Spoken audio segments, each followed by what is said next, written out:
Welcome back everyone. Welcome to civil services study practice set number 235 पर आ जाइए। UPPCS के लिए फोकस करने वाले हैं इसमें हिस्ट्री के प्रश्नों पर। देखिए, यूपीएससी सिविल सेवा प्रारंभिक परीक्षा का फॉर्म जो है आउट हो चुका है। 10 फरवरी को आता, लेकिन आज ही आया है। ठीक है, तो टेस्ट सीरीज़ की प्लेलिस्ट बना रखी है। शाम को एक टेस्ट मिलेगा, रेगुलर चलेंगे अब से, तो हर दिन प्रैक्टिस करते रहिएगा। 24 मार्च जो है सिविल सर्विसेज के फॉर्म को भरने की लास्ट डेट है। तो पहले आओ पहले पाओ रूल के अनुसार जो भी आप सेंटर चाहिए जल्द से जल्दी फॉर्म को भर देना। चलिए स्टार्ट करते हैं बिना किसी गलती के। तो क्वेश्चन नंबर 1 पर आ जाइए। निम्नलिखित हड़प्पा कालीन स्थलों में से किसमें नाली के निर्माण में लकड़ी का प्रयोग किया गया है? बताइए।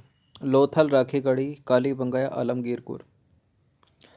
सिंधु घाटी सभ्यता के किस स्थल से यह प्राप्त होता है कि नालियां बनाने के लिए लकड़ी का उपयोग किया जाता था? कालीबंगा से। Option number C. तो देखिए, लकड़ी को कुरेद कर नाली बनाने का साक्ष्य केवल कालीबंगा से मिलता है, और कालीबंगा से ही बेलनाकार तंदूर, अलंकृत ईंट, तांबे की बनी चूड़ियाँ, पत्थर के सिलबट्टे, जुते हुए खेत, मिट्टी के खिलौने, गाड़ी के पहिए आदि के साक्ष्य जो हैं वो प्राप्त हुए हैं। कालीबंगा कहाँ पर है? वर्तमान राजस्थान में। एक मुद्रा पर एक व्यक्ति बाघ से लड़ता हुआ अंकित है। यह हड़प्पा के किस स्थल से प्राप्त हुआ है? सिक्का। कहाँ से प्राप्त हुआ है ये? एक मुद्रा पर एक व्यक्ति बाघ से लड़ता हुआ अंकित हुआ है। यह हड़प्पा के किस स्थल से प्राप्त हुआ है? बताइए। मोहनजोदड़ो, राखीगढ़ी, कालीबंगा या बनावली? मोहनजोदड़ो से। तो देखिए, सिंधी भाषा में मोहनजोदड़ो का शाब्दिक अर्थ है मृतकों का टीला। बहुत पूछते थे इसको पहले प्रश्न, अब तो ये पूछा नहीं जाता। खैर, सिंध प्रांत के लरकाना जिले में सिंधु नदी के दाहिने तट पर स्थित मोहनजोदड़ो की सबसे पहले खोज किसने की थी? राखलदास बनर्जी ने। कब की थी? 1922 में। यहाँ से प्राप्त मुद्रा पर एक व्यक्ति बाघ से लड़ता हुआ अंकित किया गया है। निम्नलिखित को कालानुक्रम सजाना है। लौह युग, कांस्य युग, पूर्व पाषाण युग, नव पाषाण युग।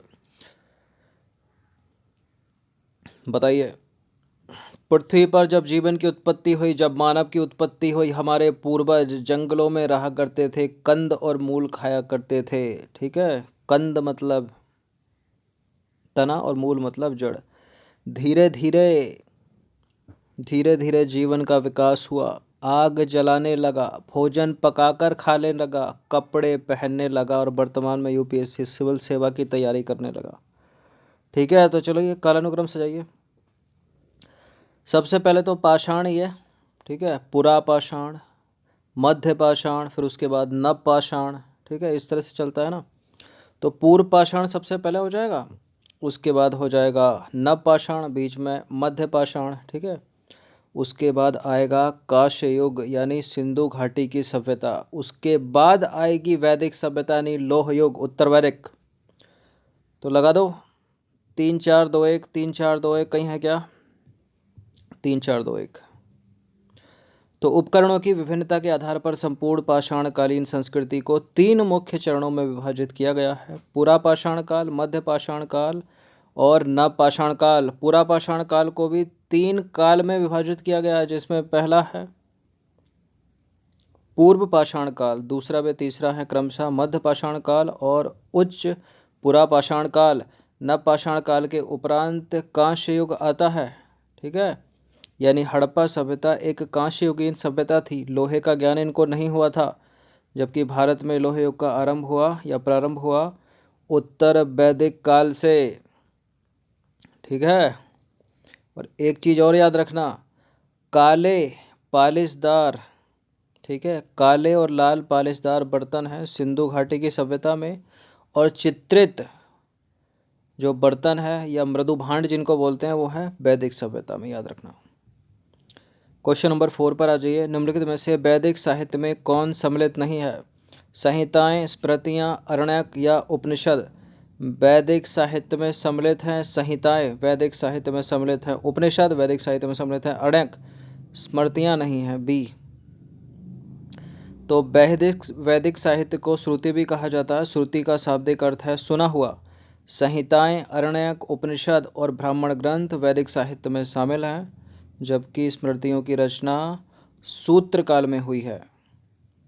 निम्नलिखित में से पुरुष सूक्त किसका भाग है? किसका भाग है पुरुष सूक्त? ऋग्वेद का। तो देखिए पुरुष सूक्त का संबंध ऋग्वेद से है।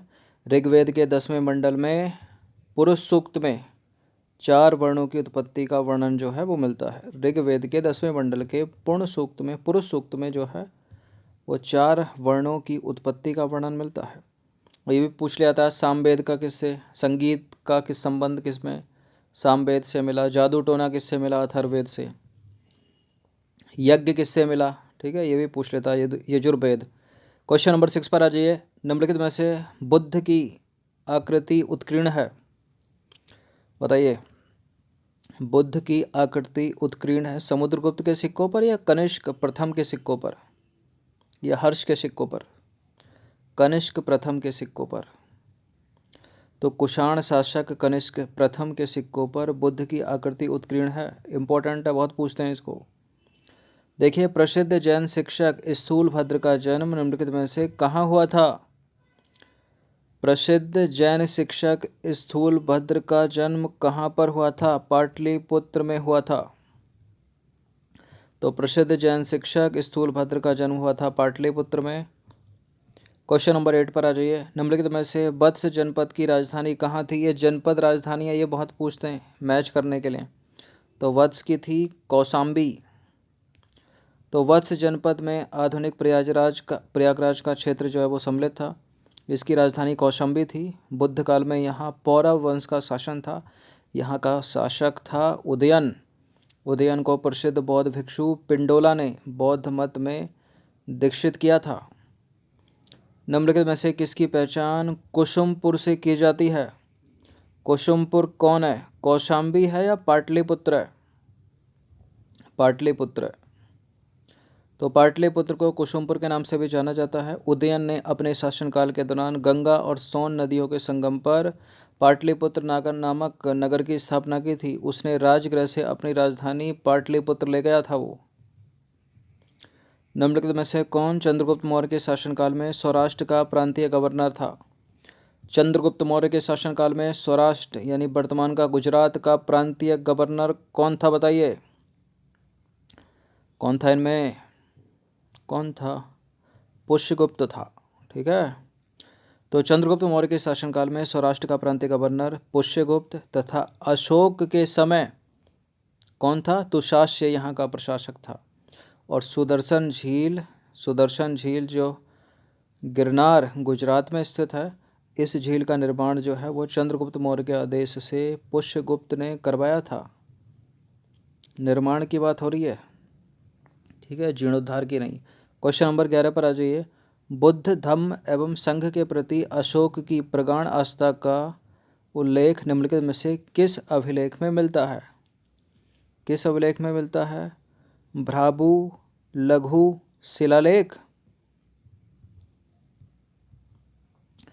तो देखिए भ्राबु या बैराट अभिलेख में अशोक का नाम जो है प्रियदर्शी मिलता है। इस अभिलेख में अशोक जो है वो बुद्ध धम्म और संघ के प्रति विश्वास प्रकट करता है। देवनाम प्रियदर्शी किसको कहा जाता है? अशोक को ही, पूछा है कई बार।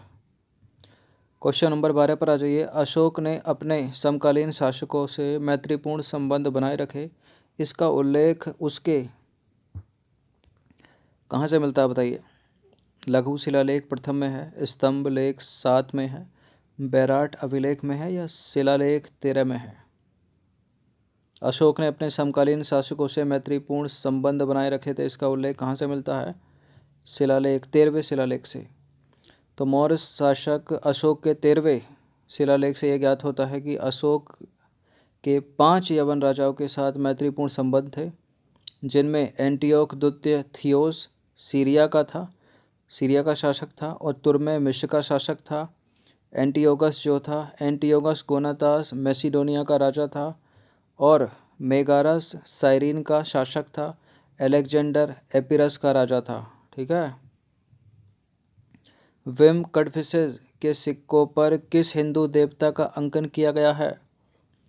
गणेश, कुबेर, विष्णु, इनमें से किसी का नहीं है, शिव का है।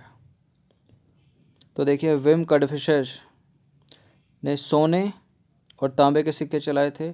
इसके सिक्कों पर शिव त्रिशूल तथा नदी की आकृतियों का अंकन मिलता है। इसने माहेश्वर नामक उपाधि धारण की थी। नंबर 14 पर आ जाइए। गुप्त काल के निम्नलिखित में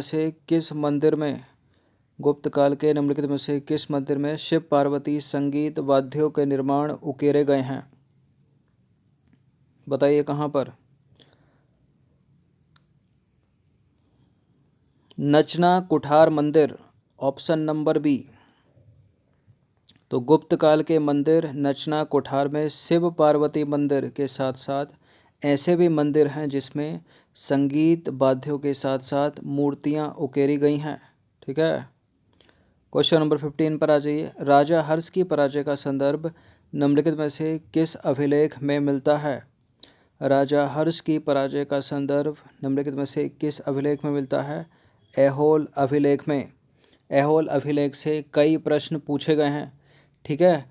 अगर कोई प्रश्न का स्टेटमेंट या क्वेश्चन पूछने का तरीका आपको इस तरह से देखिए लगता है जैसे कि कहीं पूछा नहीं गया, तो उसका उत्तर हमेशा नॉन ऑप्शन ही रहेगा।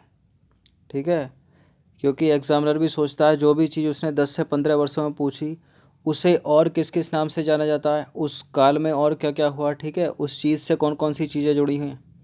अब ऐहोल से कई बार प्रश्न बना है। ठीक है। तो ऐहोल ऑप्शन नंबर बी। तो देखिए हर्ष के विजयों के फलस्वरूप उसके राज्य की पश्चिमी सीमा नर्मदा नदी तक पहुंच गई। इधर पुलकेशन दूत भी उत्तर की ओर राज्य का विस्तार करना चाहता था। ऐसी स्थिति में दोनों के बीच युद्ध जो है वो होना तय था। फलस्वरूप हुआ क्या? नर्मदा के तट पर दोनों के बीच युद्ध हुआ। ठीक है। जिसमें पुलकेशन दूत ने हर्ष को पराजित कर दिया। पुलकेशन दूत की होल प्रशस्ति, ठीक है, एवं हुएनसांग का विवरण इस युद्ध के साक्ष्य हैं। ठीक है। तो एक्सप्लेनेशन को अच्छे से पढ़ लिया कीजिए, पॉज मार के अगर तीव्र गति से चले जाते हैं तो। देखिए होल ए कहाँ गया इसका, ए होल यहीं लिख देते हैं ना।